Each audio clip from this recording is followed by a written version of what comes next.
फल दिए बिना कर्म शांत नहीं होता, कर्ता के पीछे घूमता रहता है। मनुष्य तो क्या, ईश्वर भी यदि मनुष्य के रूप में अवतार लेते हैं तो उन्हें भी कर्म के सिद्धांत का पालन करना पड़ता है। यह तो सभी जानते हैं कि भगवती सीता साक्षात महालक्ष्मी का अवतार थी, फिर भी उन्हें अपने कर्म का फल भोगना पड़ा। लोकापवाद के कारण जब श्री राम जी ने उनका त्याग किया, उस समय वे गर्भवती थीं। उन्हें उस अवस्था में पति वियोग तथा वनवास का दुख मिला, जो बचपन में उनसे अनजाने में हो गए अपराध का परिणाम था। इस संदर्भ में पद्म पुराण में कथा आती है। अपने बाल्यकाल में एक दिन सीता जी मिथिला नगरी में सखियों के साथ विनोद कर रही थीं। वहां उन्हें शुक पक्षी का एक जोड़ा दिखाई दिया, जो आपस में किलोल करते हुए भगवान श्री राम की गाथा गा रहा था कि पृथ्वी पर श्री राम नाम से प्रसिद्ध एक बड़े सुंदर राजा होंगे, उनकी महारानी सीता के नाम से विख्यात होंगी। श्री रामचंद्र जी बड़े बलवान और बुद्धिमान होंगे तथा समस्त राजाओं को वश में रखते हुए सीता के साथ 11,000 वर्षों तक राज्य करेंगे। धन्य है श्री राम। परम मनोहर रूप धारण करने वाली वे जानकी देवी भी धन्य है, जो श्री रघुनाथ जी के साथ प्रसन्नता पूर्वक विहार करेंगे। अपना व श्री राम जी का चरित्र सुनकर सीता जी ने सखियों से कहा, कुछ भी करके इन पक्षियों को पकड़ लाओ। उन दिनों मनुष्य संकल्प करके कभी कभी पशु पक्षियों की भाषा समझ लेते थे और उनको समझा देते थे, इसलिए संदेह नहीं करना चाहिए कि शुक शुकी की बात को सीता जी कैसे समझ गईं। सखियों ने शुक शुकी को पकड़ लिया और सीता जी को अर्पित कर दिया। सीता जी ने उन पक्षियों से कहा, तुम दोनों बड़े सुंदर हो, देखो डरना नहीं। मुझे बताओ कि तुम कौन हो और कहां से आए हो। राम कौन है और सीता कौन है, तुम्हें उनकी जानकारी कैसे हुई। तुम मेरी तरफ से निर्भीक रहो, मैं तुम्हें फंसाकर तंग नहीं करना चाहती, किंतु तुमने गाथा ही ऐसी गाई है जिसने मेरा मन हर लिया है। सीता जी के इस प्रकार प्रेम पूर्वक पूछने पर उन्होंने कहा, देवी, हम महर्षि वाल्मीकि के आश्रम में रहते हैं। वे त्रिकाल ज्ञानी हैं। उन्होंने रामायण नामक एक ग्रंथ बनाया है। उसकी कथा मन को बड़ी प्रिय लगती है। अपने पर अन्याय होने पर भी दूसरों पर अन्याय न करने वाले श्री राम जी की लीला एवं समता के विषय में सुनते सुनते हमारा चित्त बड़ा प्रसन्न होता है, इसलिए हम आपस में उसी की चर्चा कर रहे थे। तुम भी उसे ध्यान पूर्वक सुनो। भगवान विष्णु अपने तेज से 4 अंश में प्रकट होंगे।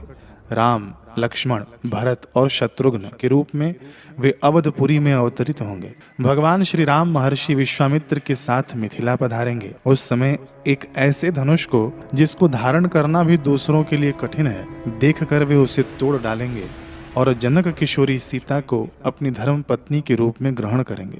इतना सुन सीता जी ने पुनः पूछा, श्री राम जी कैसे होंगे, उनके गुणों का वर्णन करो। मनुष्यावतार में उनका श्री विग्रह कैसा होगा। तुम्हारी बातें मुझे बड़ी प्रिय लग रही हैं। सीता जी के प्रश्न सुनकर शुकी मन ही मन जान गई कि ये ही सीता है। उन्हें पहचान कर वह सामने आ उनके चरणों पर गिर पड़ी और बोली, श्री राम जी का मुख कमल की कली के समान सुंदर होगा।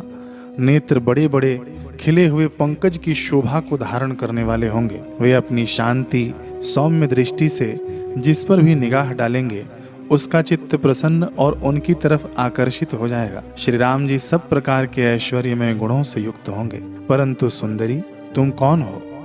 मालूम होता है तुम ही जानकी जी हो, इसलिए अपने पति के सौंदर्य, शूरवीरता और यशोगान का बार बार श्रवण करना तुम्हें अच्छा लग रहा है।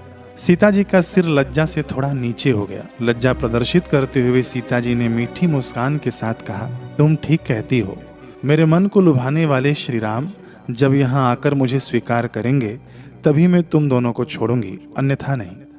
तुमने अपने वचनों से मेरे मन में लोभ उत्पन्न कर दिया है। अब तुम इच्छा अनुसार क्रीड़ा करते हुए मेरे महल में सुख से रहो और मीठे मीठे पदार्थों का सेवन करो। सीता जी की यह बात सुनकर शुकी ने कहा, साध्वी, हम वन के पक्षी हैं, पेड़ों पर रहते हैं और सर्वत्र विचरण करते हैं। हमें तुम्हारे महल में सुख नहीं मिलेगा।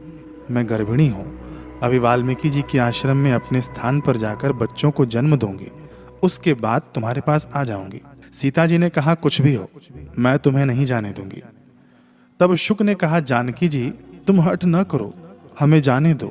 सीता जी ने कहा, शुक, तुम जा सकते हो, किंतु शुकी को नहीं छोड़ूंगी।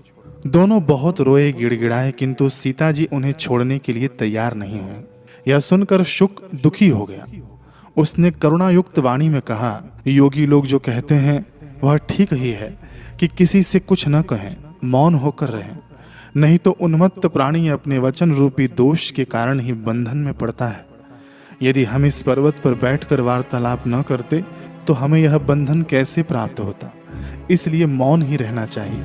इतना कहकर शुक ने पुनः सीता जी से प्रार्थना की, हे सुंदरी, मैं अपनी भार्या के बिना जीवित नहीं रह सकता, इसलिए इसे छोड़ दो, मेरी इतनी प्रार्थना स्वीकार कर लो। किंतु सीता जी न मानी।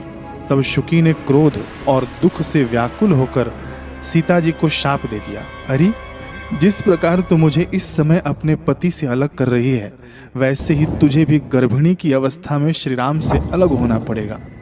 यह कहकर पति वियोग के शोक से उसने प्राण त्याग दिए।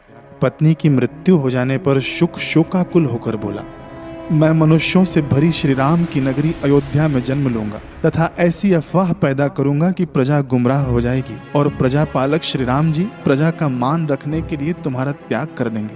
क्रोध और सीता जी का अपमान करने के कारण शुक का धोबी के घर जन्म हुआ। उस धोबी के कथन से ही सीता जी निंदित हुई और गर्भिणी अवस्था में उन्हें पति से अलग होकर वन में जाना पड़ा।